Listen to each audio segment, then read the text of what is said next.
실종이란 이를 실에 자취 종자를 쓰며 자취를 잃거나 소재나 행방, 생사 여부를 알 수 없게 되었다는 뜻으로 사람이 어디론가 사라져 행방을 찾을 수 없게 되었을 때 이것을 실종사건이라고 부릅니다.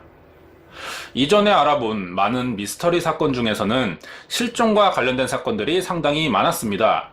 얼마 전 방송했던 일본의 마스야마 히토미 실종 사건이나 국내의 대표적인 사건으론 송혜이 양 실종 사건이 있죠. 이런 실종 사건들의 경우 범죄 연루 가능성이 있는 것이 사실이지만 어디까지나 가능성이고 확인되지 않는 상태이기 때문에 실제로 범죄에 피해를 입은 것인지 아니면 당사자가 어떠한 이유로 잠적한 것인지 정확하지 않은 상황입니다. 그래서 막연한 수사를 펼쳐야 하는 어려움들이 있죠. 이때 가족의 심적 고통이 상당합니다. 실종자의 가족들은 어딘가에 살아있을 것이라는 생각에 기약 없는 시간을 버티게 돼요. 그래서 실종은 기억에 의한 살인이라는 표현이 있기도 하죠. 실종자는 몇 년 동안 생사가 불분명할 경우 사망으로 처리되는데요. 한국의 경우는 실종된 상태에서 생사가 확인되지 않은 채 5년이 지나면 사망한 것으로 보고 있습니다. 일반적인 실종의 경우가 그렇고 특수한 경우가 따로 있는데요. 비행기나 배가 침몰하는 등으로 실종이 된 경우 1년이 지나면 사망한 것으로 간주하고 있습니다. 하지만 실종자가 사망한 것으로 인정되는 경우는 실종 선고를 청구할 경우에만 해당이 되고요. 실종 선고를 청구하지 않을 경우엔 수십 년이 지나도 여전히 살아있는 것으로 간주가 됩니다. 이런 식으로 따지면 1888년부터 연쇄살인을 저지른 잭 더 리퍼도 정식으론 사망한 상태가 아니게 되죠. 조금 전 이야기한 1999년에 실종된 송혜이 양의 경우도 실종된 지 20년이 지났어요. 하지만 아버지가 아직 실종 선고를 청구하지 않았기 때문에 사라진 지 5년이 지난 상태지만 여전히 생존 중으로 기록돼 있죠. 보통의 실종 사건들이 이러한 흐름을 가지고 있습니다. 하지만 이번에 이야기할 사건은 특이 케이스인데요. 어느 남성이 행방불명된 지 2일 만에 아무런 전말이 파악되지 않았는데도 공식 사망 처리된 사건이 있습니다. 이번 스캡틱스 시간에는 사라진 지 51년이 지난 남성의 실종 사건에 대해 이야기해 보겠습니다. 이 남성의 정체는 과연 무엇이며 왜 갑자기 잠적한 것일까요? 자세히 알아보도록 하겠습니다. 호주 빅토리아주의 메인 도시인 멜버른에서 남쪽으로 약 1시간 30분 거리에 위치한 포트시라는 지역이 있습니다. 지도에 보시면 빨간색 색칠되어 있죠. 이곳은 사람들이 휴가 삼아 자주 찾는 장소 중 하나인데요. 이곳에서 아주 이상한 사건이 발생합니다. 사건이 벌어지던 날은 1967년 12월 17일 일요일 아침이었어요. 호주의 12월은 한국과 정반대인 여름 날씨입니다. 이날 많은 사람들이 포트시의 해변가로 몰려들었어요. 그중 해럴드라는 이름의 60대 남성과 가족으로 추정되는 중년 여성, 그리고 딸처럼 보이는 20대 초반의 여성 2명이 함께 있었죠. 네 사람은 오랜만에 만난 사이였는지 많은 대화를 나누며 산책로를 걷고 있었어요. 그렇게 한참을 걷다 보니 사람들이 많은 곳에서 멀리 떨어지게 되었고 인적이 드문 해변가까지 오게 됩니다. 이들이 도착한 곳은 주변이 바위로 둘러싸인 깊은 골짜기였어요. 바람이 심하게 불긴 했지만 사람이 없다 보니 다른 해변가보다 조용하고 아늑한 분위기였다고 합니다. 네 사람 중 먼저 그곳에 걸음을 멈춘 사람은 60대 남성 해럴드였어요. 해럴드는 주변에 사람이 없으니 잠시 쉬어가자며 일행들을 세웠습니다. 일행들이 자리를 준비하는 동안 해럴드는 바닷속에 들어가기 위해 옷을 갈아입고 있었어요. 항상 바닷가를 산책할 때 바다 수영을 했었다고 합니다. 하지만 얼마 지나지 않아서 날씨가 갑자기 나빠지기 시작했어요. 바람이 더 세게 불었고 파도가 점점 심해졌죠. 일행들은 바다에 들어가려는 해럴드에게 수영을 하지 않는 것이 좋겠다며 말렸습니다. 하지만 해럴드가 이 말을 듣지 않자 파도가 없는 해변가로 이동해 수영하는 것이 어떻겠냐고 계속 말렸어요. 그래도 해럴드는 자신이 포트시 근처의 바닷속을 꿰뚫고 있다며 고집을 꺾지 않았습니다. 조금만 지나면 바람이 잔잔해질 것이라면서 결국 물속에 들어가게 됐죠. 하지만 헤럴드의 예상과는 다르게 시간이 지날수록 바람은 더 강하게 불기 시작했고요. 60이라는 나이에 비해 바다 수영이라면 젊은 사람들과 겨뤄도 지지 않을 정도의 수영 실력이 있었지만 거세지는 파도를 보자 일행들이 점점 불안해질 수밖에 없었습니다. 그래서 손을 흔들었어요. 빨리 나와달라는 신호였는데 헤럴드가 이것을 잘못 이해한 것이죠. 사람들이 밖에서 인사를 하고 있다고 생각해서 같이 손을 흔들었던 거예요. 그 순간 거대한 파도가 일어났고 순식간에 헤럴드를 덮칩니다. 굉장히 빠르게 일어난 일이었다고 해요. 그렇게 파도가 사라진 후 헤럴드의 모습은 어디서도 찾아볼 수가 없었습니다. 그리고 같은 날 일요일 오후 호주 모든 방송에 긴급 속보가 전해집니다.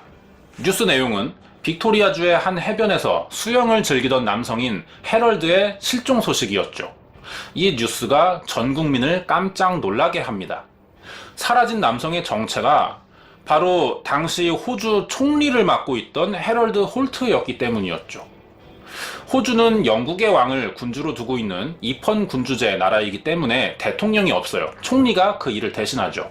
한마디로 헤럴드 홀트의 실종은 호주 대통령이 실종된 것과 마찬가지인 사건이었습니다. 이 사람이 호주의 17대 총리이자 바다에서 갑자기 사라진 헤럴드 홀트입니다.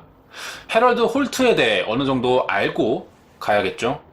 1908년 8월 5일 호주 뉴 사우스 웨일즈 스탠모어라는 곳에서 태어났어요. 하지만 멜버른 대학에서 법을 공부하기 위해 이사를 가요. 그리고 멜버른에서 정착해 살기 시작합니다. 멜버른 대학에서 법률 박사 과정까지 마친 헤럴드는 전공과 관련된 직업을 가졌어요. 하지만 정치계로 발을 돌립니다. 연합 호주당에 입당을 했고요. 1933년과 1934년 호주 연방선거에 출마했지만 두 번의 낙선을 겪습니다. 그리고 1년 뒤 27살의 나이에 당선이 되면서 본격적인 정치인으로 살게 되었죠. 당시 12대 호주 총리였던 로버트 맨지스가 이 헤럴드 홀트의 정치적 후견인이었는데요. 그 뒤를 따랐던 겁니다. 헤럴드 홀트는 노동행정부와 과학산업연구부를 거쳐서 1949년에 호주 이민부 장관 자리까지 오르게 됐어요. 헤럴드 홀트가 이민부 장관이 되었을 때 당시 호주는 백호주의 정책을 시행하고 있었습니다. 백호주의는 유색인의 이민을 제한해 호주를 백인 중심의 사회로 만들려는 목표를 가지고 시행된 정책인데요. 헤럴드가 이 백인 우월주의 사상을 깨기 위해서 백인들에게 우선적으로 이민을 허가해주는 정책 대신 더 많은 이민자들에게 평등한 기회를 주는 이민법을 제정했습니다. 이 정책으로 헤럴드가 좋은 평가를 받았어요. 인지도가 올랐고요. 이후 재무부 장관 자리에 있었을 때 경제 정책을 세우는 데는 또 실패합니다. 결국 헤럴드는 자신이 실패한 경제정책을 해결하기 위해서 1966년까지 재무부 장관을 역임한 후 호주 연방의 제17대 총리로 취임하게 됩니다. 헤럴드 홀트가 호주 총리로 당선된 1966년 백호주의의 철폐, 호주 예술위원회의 설립 등의 성과를 올렸고요. 베트남 전쟁에 호주군을 파견했고 같은 해 연방 총선에서 소속당의 승리를 이끄는 데도 성공했습니다. 하지만 그 다음 해인 1967년 초부터 내세우던 경제무역 정책에 반대 의견들이 일어났고 호주 국민들 사이에서도 호주군을 베트남 전쟁에 보내는 것을 반대하는 시위가 계속해서 벌어졌죠. 헤럴드 홀트와 관련된 이런 뉴스들은 연일 호주 신문 정치 부분에 큰 이슈가 됐고요. 거듭되는 실수와 정책 실패로 논란의 중심에 서게 됩니다. 결국 헤럴드 내각이 1967년 11월 선거에서 참패를 겪게 됐어요. 이 일로 헤럴드의 지도력과 건강에 대한 우려 기사까지 나오게 됩니다. 정치적 지도자라는 자리가 위태로워지기 시작한 것이죠. 총리로서 헤럴드 홀트의 입지가 위태로워지다 보니 매일 언론과 국민의 주시를 받게 됩니다. 하지만 적어도 주말만큼은 기자들의 입에 오르내리는 것을 거부하며 철저히 자신의 사생활을 지키고 싶어 했죠. 헤럴드는 수영을 굉장히 좋아했어요. 특히 바다 수영을 즐겼다고 하는데 여름이 시작되는 11월이 되면 주말마다 총리직을 내려놓고 자신의 별장이 있는 포트시를 찾아와서 수영과 낚시를 하며 시간을 보냈다고 합니다. 헤럴드 홀트가 포트시의 별장을 자주 찾은 이유는요. 그곳에 자기 소유의 별장이 있고 바다 수영을 하기 알맞은 해변가들이 있는 탓도 있었지만 그 외에 남들에게 숨기고 싶던 비밀스러운 이유가 하나 더 있기 때문이었어요. 바로 이 별장 앞에 사는 이웃이자 불륜 상대인 마저리 길레스피와 만나기 위해서였죠. 해럴드가 사라지던 1967년 12월 17일 일요일, 해변을 함께 걷던 여성이 바로 불륜 상대인 마저리 길레스피였습니다. 그리고 뒤따르던 젊은 20대 두 여성은 마저리의 딸과 그 친구였죠. 이들은 해럴드가 별장에 올 때마다 가족처럼 함께 시간을 보냈다고 하는데요. 사건이 벌어지던 날, 네 사람은 함께 아침 산책을 하던 중이었습니다. 이들이 해변가에 도착할 때였어요. 갑자기 해럴드가 이곳에서 수영을 하겠다며 옷을 벗었습니다. 사진 속 이곳이 당시 해럴드와 일행이 머무르던 곳이고요. 보이는 대로 주변이 바위벽으로 둘러싸인 높은 골짜기 형태라 다른 해변에 비해선 바람이 세게 불었을 거예요. 그리고 파도도 거칠어요. 하지만 해럴드는 이에 개의치 않으며 바닷속으로 들어갔죠.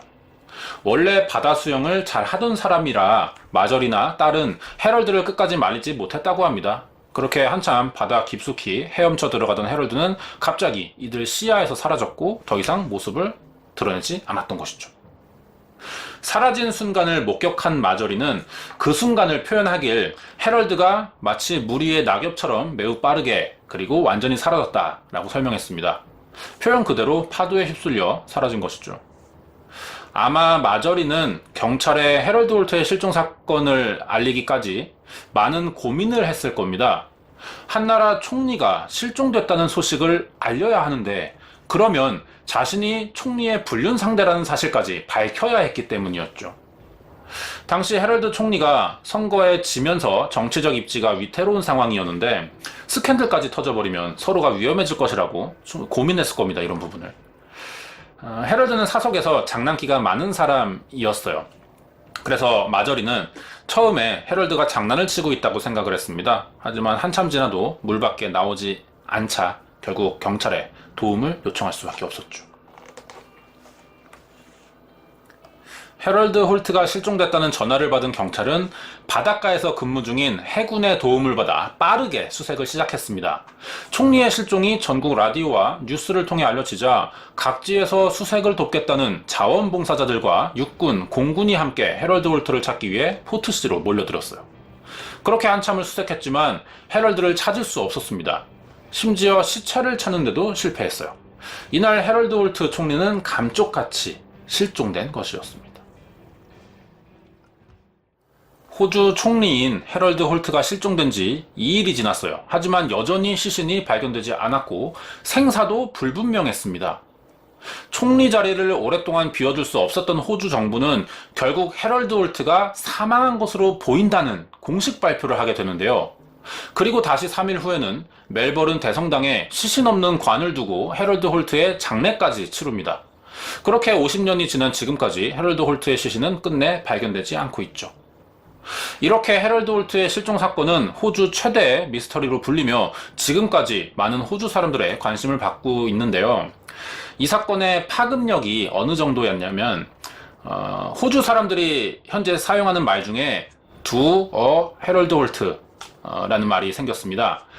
갑자기 소식도 없이 자취를 감추거나 사라지는 경우 쓰이는 말이라고 하는데요. 51년이 지난 지금까지도 해럴드 홀트의 생사 여부가 불분명하기 때문에 이 실종과 관련된 여러 가지 의혹들이 쏟아져 나오는 것은 어쩌면 당연한 일이죠. 가장 많은 사람들이 생각한 것은 사고사였어요. 당시 해럴드가 뛰어난 수영 실력을 갖고 있던 것이 사실이지만 60에 가까운 나이로 각종 질병을 앓고 있었습니다. 그리고 실종되기 직전 어깨를 다쳤어요. 그래서 몰핀 처방을 받고 있던 시기이기도 했죠. 게다가 사고가 일어나던 날은 파도가 심했어요. 수영하기 좋은 환경이 아니었습니다. 하지만 무리하게 물속에 들어갔다가 여러 지병과 어깨 부상 등의 문제로 수영 도중 힘이 빠져 바닷속으로 가라앉아 사망한 것이라는 주장인데요. 이것과 비슷한 가설로는 자살설이 떠돌았습니다. 당시 해럴드 총리는 정치적으로 압박을 받고 있었어요. 추진한 정책들이 연달아 실패했고 선거에서도 졌기 때문이었죠. 당시에 모든 호주 국민들이 해럴드 총리를 탓하고 있었습니다. 그렇게 압박감에 시달리던 중 사고를 위장해 자살한 것이 아니냐는 이야기였는데요. 두 가지 모두 일어날 법한 가설이긴 합니다. 그러자니 50년 넘도록 주변 바다 어디에서도 헤럴드의 시신은 발견되고 있지 않다는 것이 반박되는 주장이죠. 그래서 사람들은 헤럴드가 죽은 것이 아니라 아직까지 살아있을 수도 있다는 가능성과 다른 의혹들을 이야기하기 시작했어요. 뛰어난 수영 실력을 가진 헤럴드는 자신에 대해 비난하고 있는 호주를 떠나 다른 나라로 이주해 새로운 삶을 시작했을 가능성이 있다는 주장인데요. 확인되는 이야기는 아닙니다. 하지만 당시 소문에 의하면 헤럴드 홀트는 우연히 작은 배에 구출되었고 그대로 프랑스로 건너가 새로운 삶을 살고 있다는 이야기였죠. 이 외에도 헤럴드 홀트가 살아있다는 가설은 더 있습니다. 다른 하나가 스파이설이에요.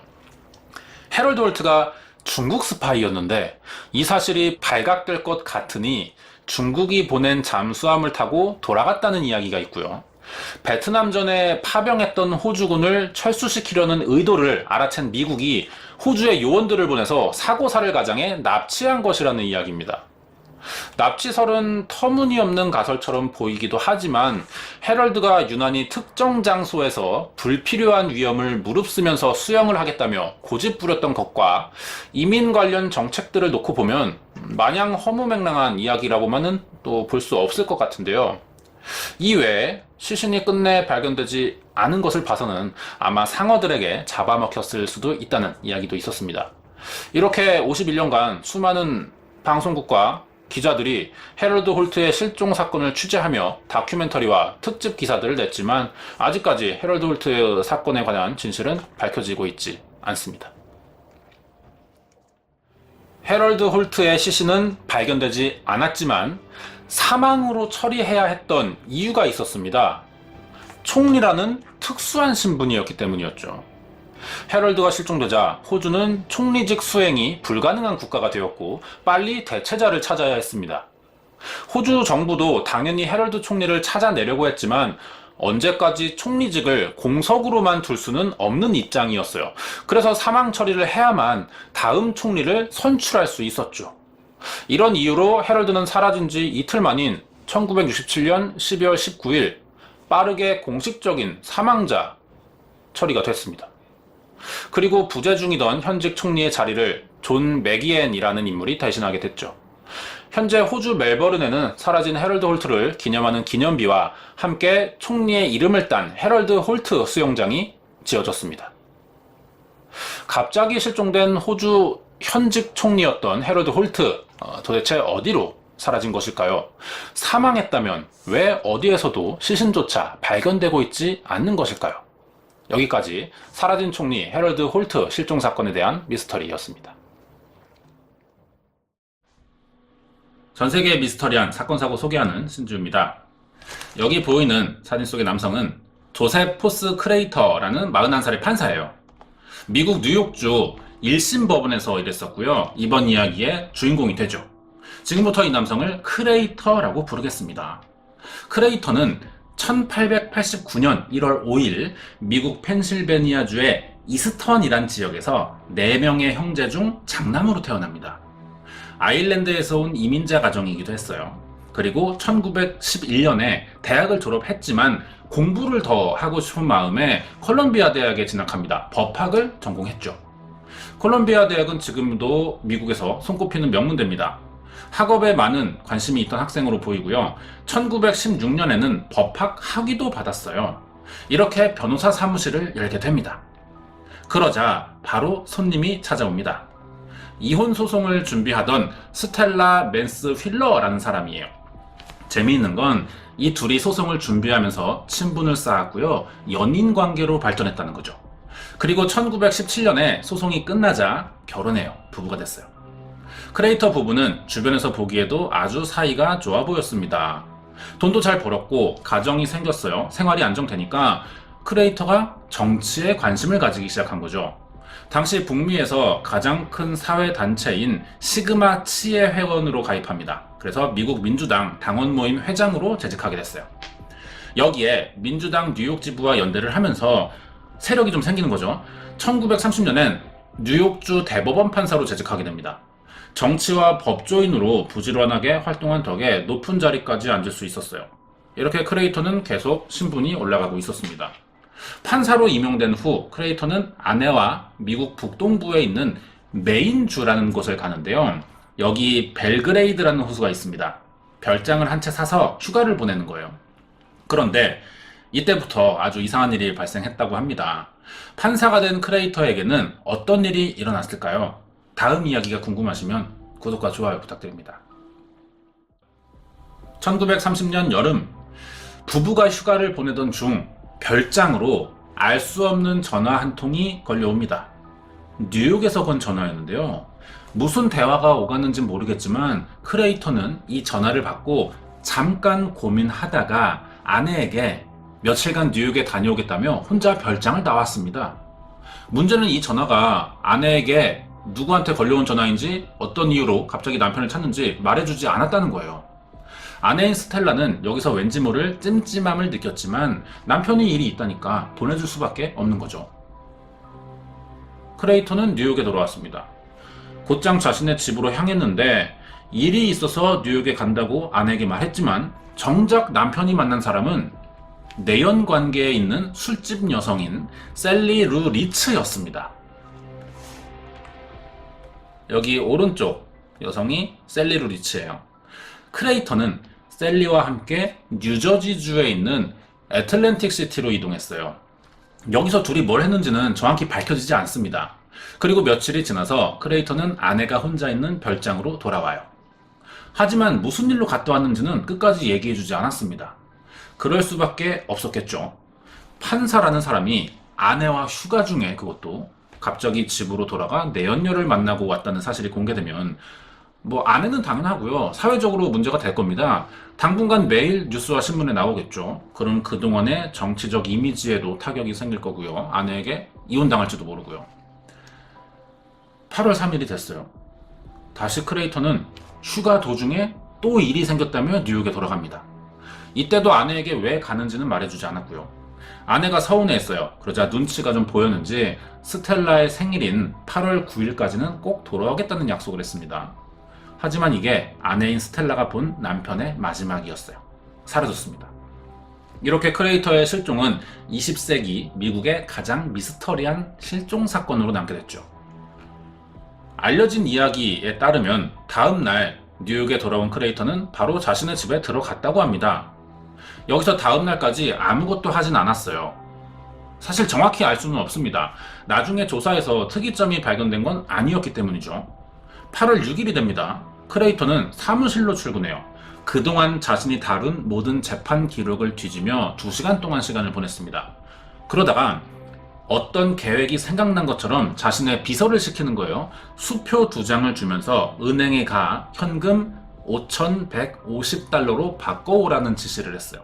이 돈은 지금의 78,000달러 정도 되거든요. 우리 돈으로는 1억에 가까운 큰 돈이었습니다.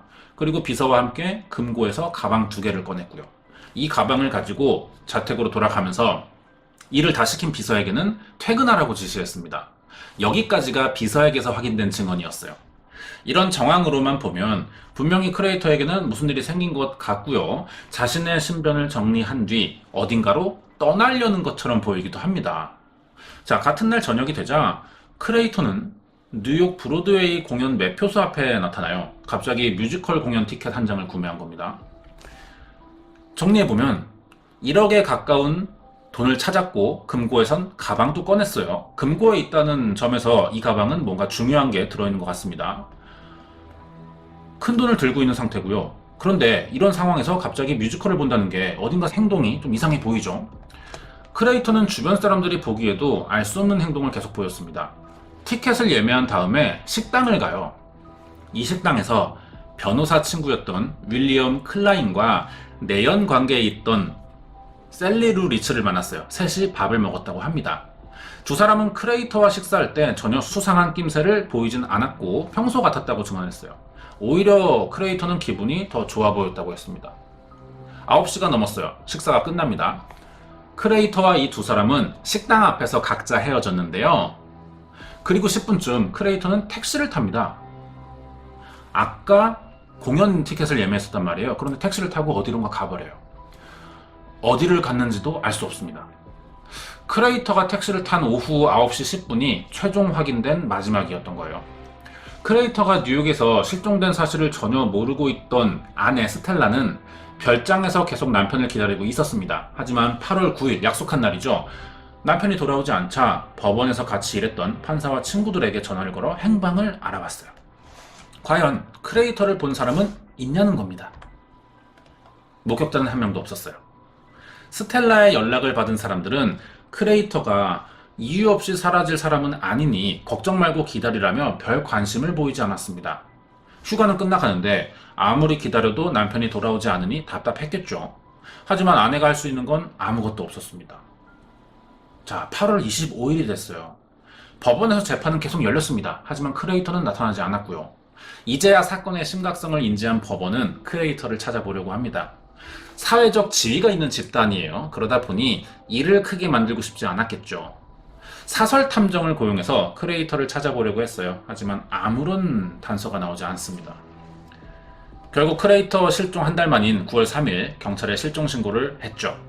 경찰은 뉴욕에 있는 크레이터의 집을 수색해 금고가 비어있고 비서가 가져다 준 서류 가방 2개와 같이 사라졌다는 사실을 이제 알았습니다.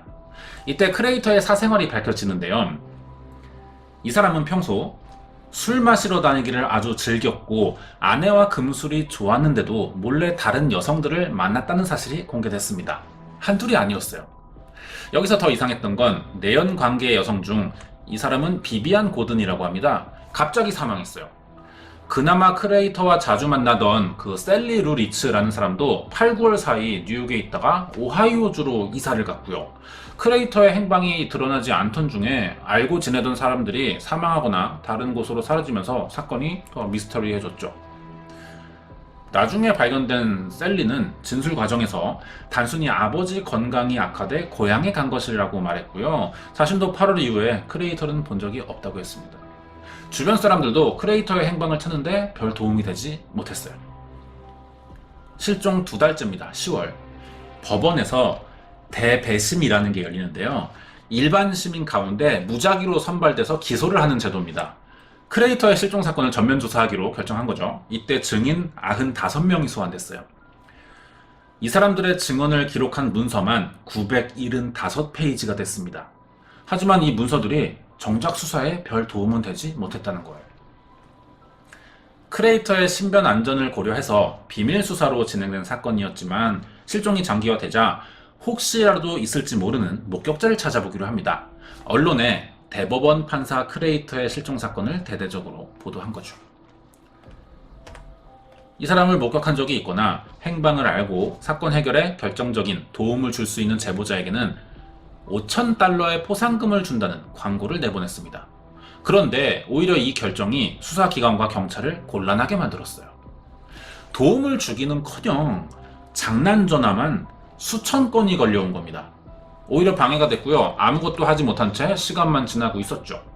대배심은 크레이터의 행방, 생사 여부에 대해 물적, 정황 증거가 불충분하기 때문에 어떤 결론도 내릴 수 없다는 판결을 했습니다.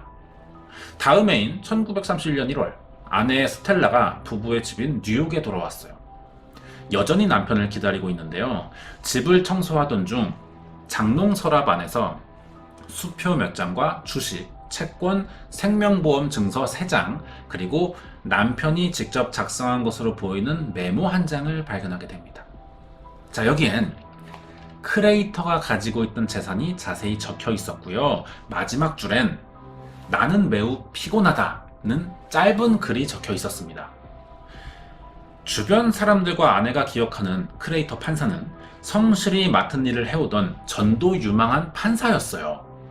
이런 사람이 수상한 징후도 보이지 않고 갑자기 실종되자 도대체 어디로 갔는지 궁금해할 수밖에 없었습니다. 이건 너무 궁금한 사건이었어요. 그러던 중 크레이터가 정치범이나 범죄 조직에 연루돼 납치 사망한 것일지도 모른다는 의혹이 제기됩니다. 그럴 만한 직업이긴 하죠.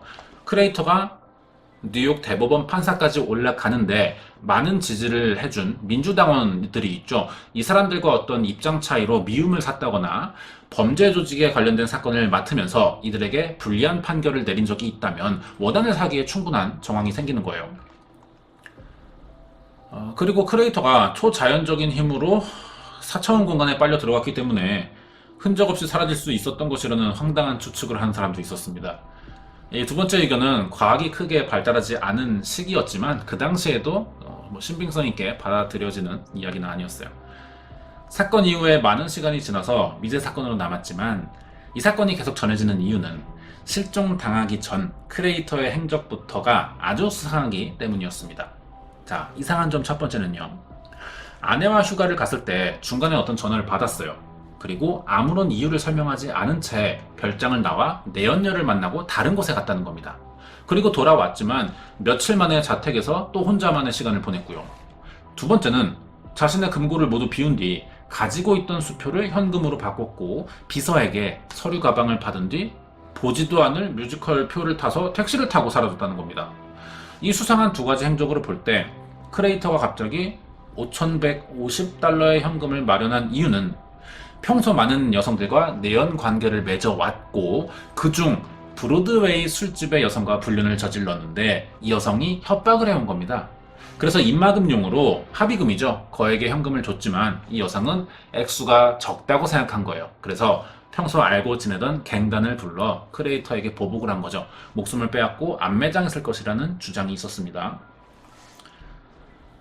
주장은 이런데 하지만 크레이터가 만나온 내연관계 여성들을 정작 아는 사람이 드물었고요. 실제로 비비안 고든이라는 여성이 갱단과 밀접한 관계를 맺고는 있었지만 크레이터 실종 후 갑자기 사망하는 바람에 이러한 주장을 확인해 볼 수가 없는 거죠. 평소 사생활 관리도 철저했던 사람이었어요. 그래서 용의자를 올릴 만한 사람을 발견하지 못해서 이 주장대로 수사를 해보지 못합니다. 여러 가지 추측들이 오고 갔지만 아무런 단서는 발견되지 않았고요. 결국 크레이터가 실종된 지 9년째 되는 날 법원에서 어떤 판결을 내리게 됩니다.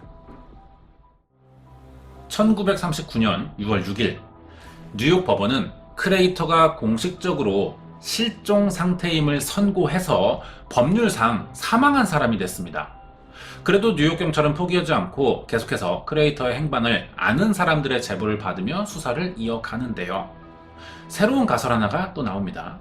아주 먼 해외로 도피했을 것이라는 이야기가 나왔어요. 그러자 갑자기 북아프리카나 하바나의 여러 지역에서 크레이터를 봤다는 제보가 들어오기도 했습니다. 이들 중 크레이터로 보이는 사람과 직접 대화를 나눈 사람은 없었고요. 정확하지 않은 제보들이었어요. 수사에 별다른 진척이 되지 못했습니다.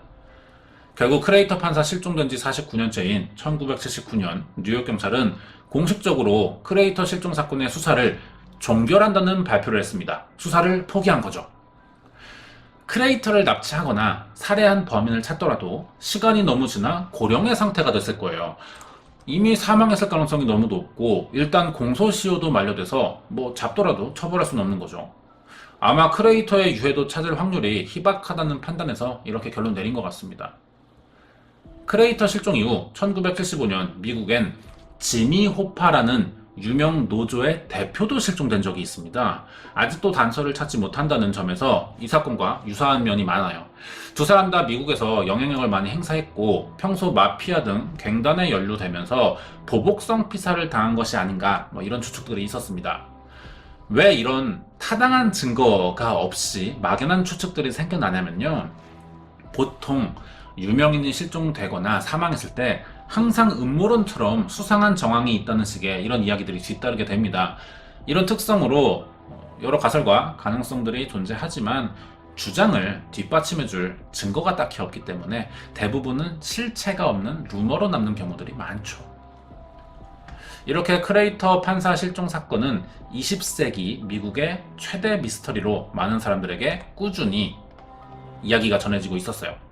그러다 사건 발생 75년 만인 2005년이었습니다. 어느 노인 여성이 사망하면서 한 통의 편지를 남겼어요. 이게 다시 사건에 관심을 주게 됩니다. 이 편지로 뉴욕 경찰은 재수사를 했어요. 편지에 이렇게 적혀 있었거든요. 남편이 젊은 시절에 술집에서 들은 이야기고 크레이터 판사가 4명의 수상한 남성들에게 살해된 뒤 브루클린에 있는 코니 아일랜드 브로드워크라는 곳에 안매장됐다는 이야기를 자신에게 해줬다고 편지를 남긴 거죠. 여기에 4명의 남성이 누구냐면요. 뉴욕 경찰관인 로버트 굿즈, 찰스 번즈, 유대인 갱 조직으로 유명한 주식회사의 행동대장이라고 합니다. 에이브 릴리즈, 그리고 택시기사이자 찰스 번즈의 동생인 크랭크 번즈라고 하는데요. 구체적인 이름과 신분이 적혀 있는 거죠. 경찰은 이 거론된 인물들의 신원을 조사해봤습니다. 하지만 이미 수십 년 전에 다들 사망했고요.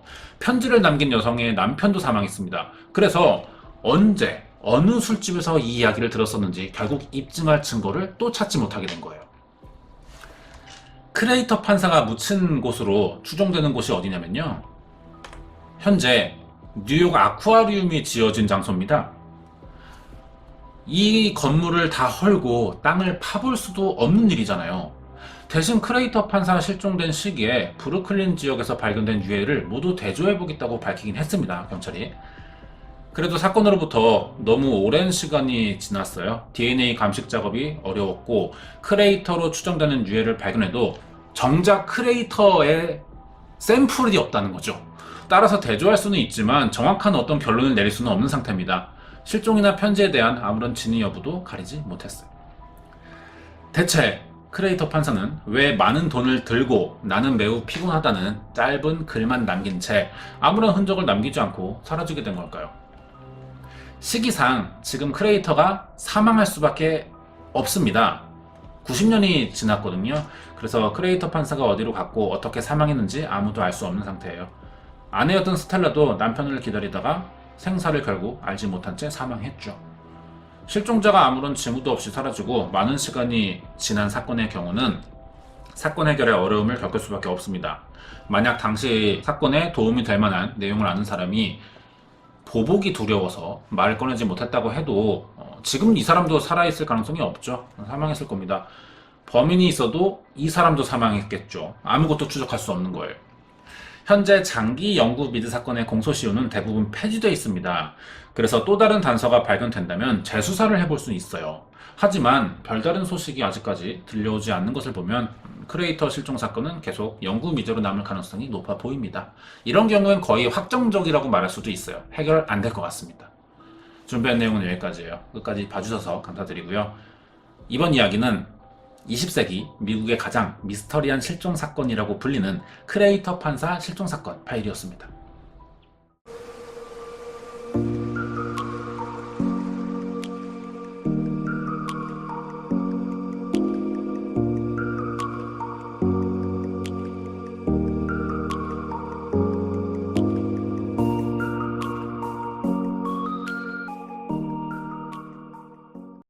안녕하세요, 신주입니다. 저는 전 세계의 미스터리한 사건 사고를 소개하고 있습니다.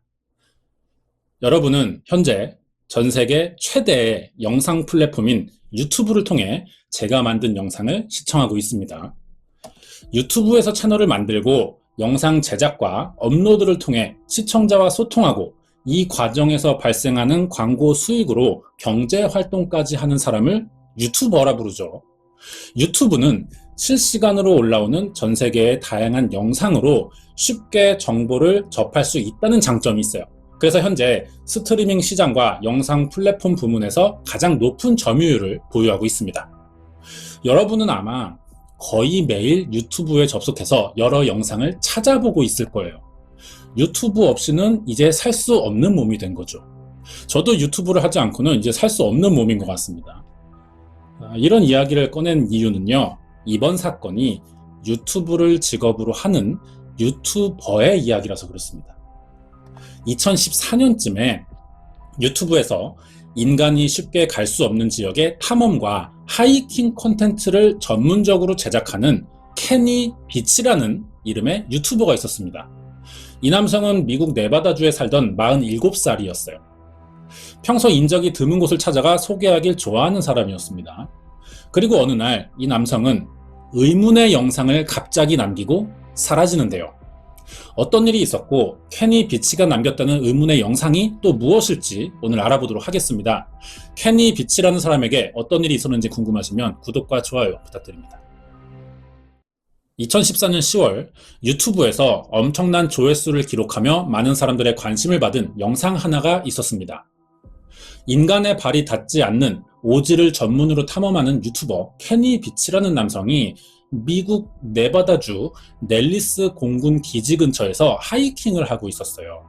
이곳은 네바다주에서 8번째로 높은 찰스턴이라는 산이었고, 여기를 탐험하던 중 입구가 알파벳 M자 모양을 한 약간 이상한 동굴을 발견합니다. 지도에도 나오지 않는 동굴이었다고 하는데요. 케니 비치는 자신이 새로운 지역을 개척했다는 생각에 들뜬 모습이었고, 이 장면을 찍어 유튜브에 공개합니다. 21분 57초 길이의 영상이었어요. 신기하게 생긴 동굴이라 안까지 들어가 촬영하고 싶었지만 알 수 없는 이유로 몸이 떨렸고 섬뜩한 기분이 들어 재빨리 빠져나왔다고 설명하는데요. 자, 이 지역에 넬리스라는 공군 기지가 있다고 이야기했었죠. 현지인들이 아니면 알기 힘든 곳이라고 생각되는데요. 대신 유튜브에서 미스터리 관련 영상을 자주 본 사람이라면 잘 알고 있을 겁니다. 51구역이라고 불리는 지역이에요. 그동안 51구역을 둘러싼 수많은 미스터리가 있었고, 미국 정부도 51구역에 대한 어떠한 입장을 밝히지 않다가 최근에 이 존재를 인정하면서 넬리스 공군기지의 의혹은 더 커지고 있습니다. 이 구역은 민간인이 지나갈 경우 사살당할 수도 있는 위험한 지역이기도 한데요. 케니 비치가 이 근처를 돌던 중 이상한 동굴을 발견했던 것이고, 많은 관심을 받을 수 있겠다는 생각에 영상을 찍어 유튜브에 공개했던 겁니다. 그러면 케니 비치가 찾았다는 이 이상한 동굴 영상을 보도록 하겠습니다. And then go all the way down a big crevice that's real narrow and gets kind of scary. I'm looking for a cave that I found, and I didn't have a sidearm when I was here before, and something about that cave just spooked me. Out of all the caves I've ever gone in, this one just made my body vibrate. The closer I got to it, 이 영상은 현재 케니 비치의 유튜브에 올라가 있어요. 22분 정도 길이의 영상이고, 저는 그 동굴 이야기하는 부분만 가지고 왔습니다. 내용은 이래요. 오늘은 하루만 하이킹을 할 예정인데 10시간 정도 걸릴 것 같다. 그리고 산 등성이를 넘고 깊은 틈 사이까지 내려가야 한다. 정말 좁고 무서웠는데 새로운 동굴도 찾았다. 지난번에도 다른 동굴에 왔었지만 그때는 권총도 없었고 전에 봐왔던 동굴과는 다르게 자신이 굉장히 겁을 먹는 상황이었다. 가까이 갈수록 몸이 떨렸고 정신도 잃을 것 같아서 들어가지 않으려고 한다라는 이야기입니다. 여기까지예요. 하지만 유튜브에서 이 영상을 본 사람들은요, 케니의 말을 믿어주지 않았습니다. 지도에 존재하지 않는 지역이면 GPS에도 잡히지 않을 텐데 어떻게 좌표도 모르는 상태에서 탐험을 하고 있었냐면서 케니를 거짓말쟁이로 몰아간 거예요. 이 영상에 달린 댓글 반응입니다. 사실 지금 본 영상에는요, 동굴로 볼만한 뭔가는 딱히 없어요. 그래서 이게 진짜 동굴이 발견된 거였다면 다음 영상에는 안까지 들어가서 찍고 오라고 하는 댓글들이 달리기 시작했던 겁니다. 케니가 주장한 그 M자 모양을 한 동굴 입구는 정말로 존재하냐는 거죠. 이 영상에 들어가 보면 실제로 많은 사람들이 지금도요, 진짜 동굴이 있다, 아니다 라는 식의 의견이 많이 갈리고 있습니다. 케니는 자기의 말을 증명해야겠죠. 영상이 공개되고 며칠 뒤 케니는 자신이 봤던 동굴을 직접 보여주겠다면서 다시 탐험에 나섰습니다. 처음 영상을 올렸던 곳과 같은 장소에서 주변 환경을 촬영했고, 지금부터 문제가 된 M자형 입구의 동굴로 가보겠다는 내용을 비디오에 담기 시작했어요. 동굴로 가던 케니는 처음 왔을 땐 발견하지 못했던 버려진 지하 갱도를 찾습니다.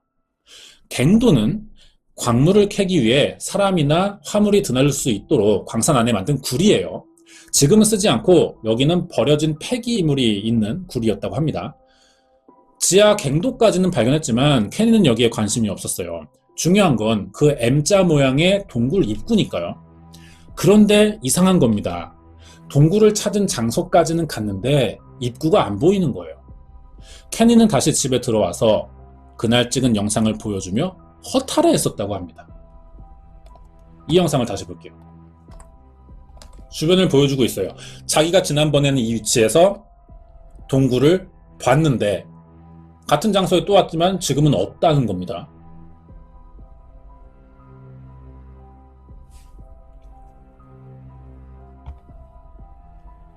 이 영상이 공개되자 사람들은 역시 케니가 거짓말을 했다면서 M자 모양의 동굴은 애초부터 존재하지 않았다는 댓글이 다시 달리는데요. 케니가 거짓말을 한 게 아니라면 억울한 상황이겠죠. 당시 M자 모양의 동굴을 발견했을 땐 너무 떨렸고 알 수 없는 이유 때문에 들어가지 못해서 영상 촬영까지는 못했던 건데 거짓말 취급을 받는 데다가 다시 그 동굴을 가봤지만 찾지 못했으니 답답했겠죠. 케니는 결국 다시 문제의 동굴을 찾고 네바다주 지역을 여행하겠다면서 2014년 11월 10일에 집을 나서는데요. 다음 날이 됩니다. 케니는 돌아오지 않았어요. 가족과 여자친구는 걱정을 하다 경찰에 실종 신고를 합니다. 케니의 유튜브를 구독하던 사람들도 새 영상이 더 이상 올라오지 않자 점점 걱정하는 댓글이 달리기 시작했죠. 경찰은 실종된 케니를 찾으러 네바다주 사막 일대를 수색해봤지만 아무런 흔적을 찾지 못합니다. 그러다 사막의 어느 동굴에서 케니가 가지고 나간 휴대폰이 발견돼요. 다른 소지품이나 케니의 흔적은 없었습니다. 이렇게 케니가 행방불명이 됐어요. 실종자를 찾지 못해서 사건은 장기화됐고요. 현재 미제 사건이 되어 있습니다. 유튜브에는 지금 케니를 찾는 사람들도 점점 줄어들었죠. 케니가 사라지기 전 마지막으로 향한 곳이 비밀에 쌓여있는 네바다주의 공군 기지 근처였기 때문에 케니가 주장하던 M자 모양의 동굴은 실제 존재할 수도 있으며 이 동굴이 51구역으로 향하는 관문일지도 모른다는 추측이 있었는데요. 하지만 51구역은 일반인의 출입이 금지된 데다 미국 정부에서도 아무런 정보를 공개하지 않아 추측에 따른 확인까지는 불가능한 이런 이야기였습니다. 케니가 동굴을 발견해 영상을 찍으려다가 공군 관계자들에게 걸려서 다른 비밀 기지로 끌려갔거나 어떤 일을 당했을지도 모른다는 이런 음모론도 생겼습니다. 많은 추측이 있었지만 아무것도 케니를 찾는 데 도움이 되지 못했어요. 경찰도 더 이상 케니를 찾을 수 없다고 했습니다. 그렇다면 이 케니라는 사람은 M자 모양의 이야기한 그 동굴이 아닌 전혀 다른 장소에다 자신의 휴대폰을 떨어뜨리고 어디로 갔다는 걸까요? 혹시 그곳이 동굴이 있는 장소라 착각했던 건지 아니면 사람들의 생각대로 공군 관계자들에게 붙잡힌 건지 궁금해지는데요. 지금부터 이 케니의 행방에 대해 알아보도록 하겠습니다.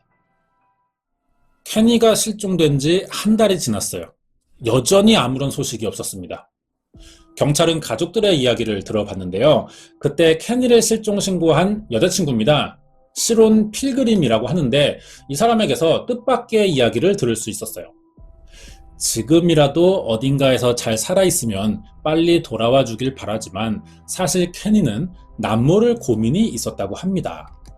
원래 전업으로 유튜브를 하던 게 아니라 다니던 직장이 있었어요. 그런데 실종되기 1년 전에 알 수 없는 이유로 그 회사를 나와야 했다는 겁니다. 케니는 평소 우울증이 있었고 어릴 때 아버지가 스스로 목숨을 끊은 적도 있었기 때문에 그 충격으로 평소 정신 상태가 안정적이지 못했다는 이야기를 했거든요. 그런데도 약을 먹거나 의사를 찾아가지는 않았다는 겁니다. 치료를 거부한 거죠, 이 사람은. 실종되기 5년 전엔 회사를 다니면서 번 돈으로 집을 산 적도 있습니다. 하지만 지금은 직장을 그만뒀으니 재정 상태가 나빠졌죠. 그래서 자신이 만든 발명품을 파는 사업으로 생계를 유지했는데 이것도 잘 되진 않았다고 합니다. 그래서 유튜브를 시작한 건데 수익이 별로 없던 상황이었어요. 그러면서 평소 여자친구에게는 죽음에 대한 이야기를 많이 했었고 실종 직전에는 자신을 절대 찾지 못할 거라는 의미심장한 말을 남기기도 했다는데요. 이런 정황들로 봤을 때 사는 게 힘들어지자 휴대폰을 어느 동굴에 둔 다음 아무도 찾지 못하는 상황을 만들어 놓고 스스로 목숨을 끊진 않았을까, 이런 가능성이 높아 보인다고 여자친구가 이야기했습니다. 실종된 케니가 우울증을 앓고 있긴 했지만 자신과 평소 하이킹을 자주 했고 네바다주에 있는 사막에서 숨겨진 장소 찾기를 좋아한다고도 말했거든요. 사막이라는 지형 특성상 언제 어떤 일이 벌어질지는 모른다는 변수들이 있고 낮에는 크게 덥지만 밤에는 급격히 온도가 떨어지기 때문에 항상 조심하면서 다녔다는 말도 했어요. 혼자 하이킹을 간 적도 많지만 먼 곳까지 갈 수 있는 체력이 충분한 사람이었기 때문에 이렇게 장기적으로 사라질 경우에는 어디까지 갔는지 추측하기 힘들다고 합니다. 높은 확률로 여러 어려움을 이기지 못하고 스스로 목숨을 끊었을 거라 생각하지만 혹시 살아있다면 아예 다른 곳으로 가서 잠적했을지도 모른다는 이런 말까지 했어요. 여자친구는 케니가 실종 전 마지막으로 올린 영상에 댓글을 이렇게 달았습니다. 케니의 안부를 걱정하고 행방을 찾는 사람들에게 감사하다는 말을 전했고요. 만약 이 영상을 보고 자신도 네바다주 사막에서 그 M자 모양의 동굴 찾기를 할 생각이 있으면 충분히 준비한 뒤에 가라는 경고도 했습니다. 케니가 수년 동안 이런 하이킹을 계속 해온 숙련된 사람이지만 언제 어떻게 조난될지는 아무도 모르는 거라는 말도 같이 남겼죠.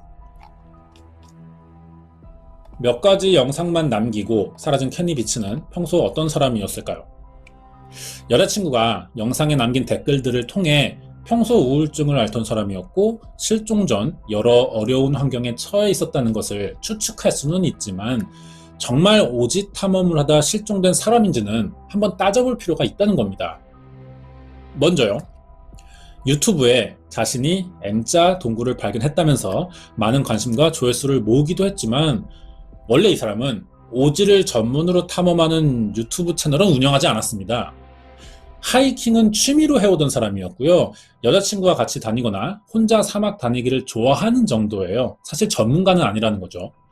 원래 이 채널은요, 자신이 직접 개발한 발명품들을 영상으로 보여주고요. 파는 영상이 더 많았습니다. 사실 발명품을 보여주는 채널에 더 가깝다는 거죠. 이 유튜브를 운영하는 목적도 발명품을 팔아서 생계를 유지해보려고 했던 겁니다. 궁극적인 목표는 아마추어 발명가들이 만든 발명품을 백만장자들이 사거나 투자할 수 있게 소개해주는 TV 프로에 나가는 거였어요. 이 프로는 아마 당시 미국 ABC 방송국에서 인기가 있었던 샤크탱크를 이야기하는 것 같습니다. 샤크탱크 재출품이라는 제목으로 발명품을 소개하는 영상이 채널에 있거든요. 이런 의도로 여러 발명품들을 만들어 봤지만 계획대로 되진 못했던 것 같아요. 그래서 다니던 직장을 관둔 뒤부터는 금전적인 문제가 컸던 거죠. M자 동굴을 발견하기 전엔 생계를 유지하기가 더 힘들었는지 집을 판다는 내용의 영상을 올린 적이 있고요. 문제의 동굴을 발견했다거나 자신의 근황을 알리는 영상에서도 탐사보다는 하이킹이 주된 내용이었습니다. 실제로 올린 영상 제목들을 봐도 하이크라고 되어 있죠.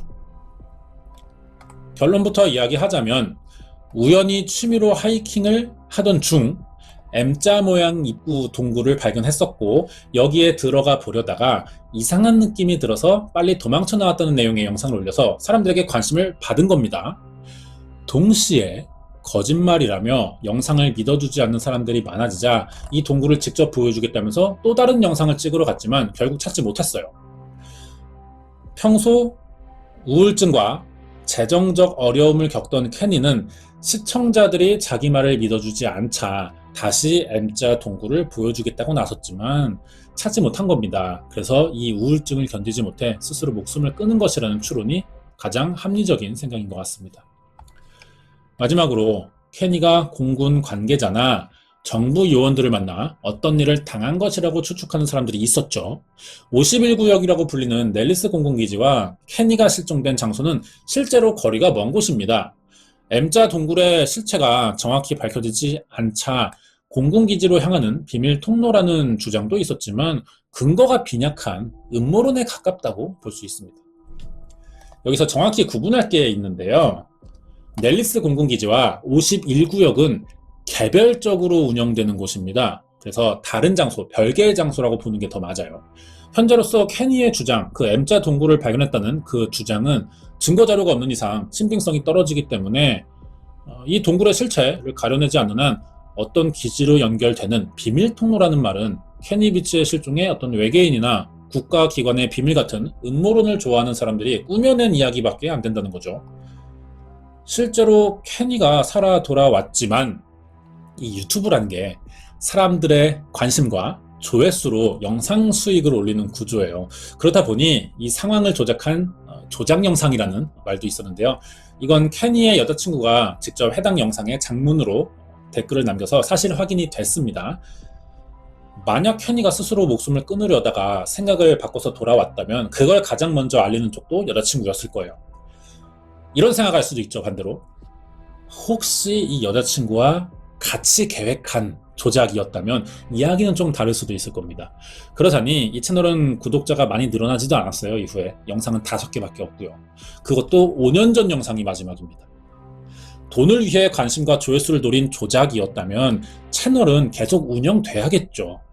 계획에 맞지 않는 이후 행동인 겁니다.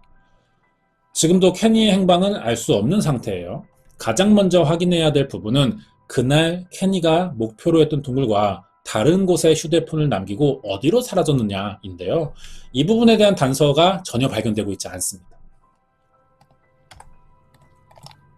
어느 날 자신이 수상한 동굴을 발견했다며 영상을 올렸다가 의도치 않게 폭발적인 관심을 받고 거짓말하는 게 아니냐는 말에 반박해보려다가 사라진 케니는 어디로 간 걸까요?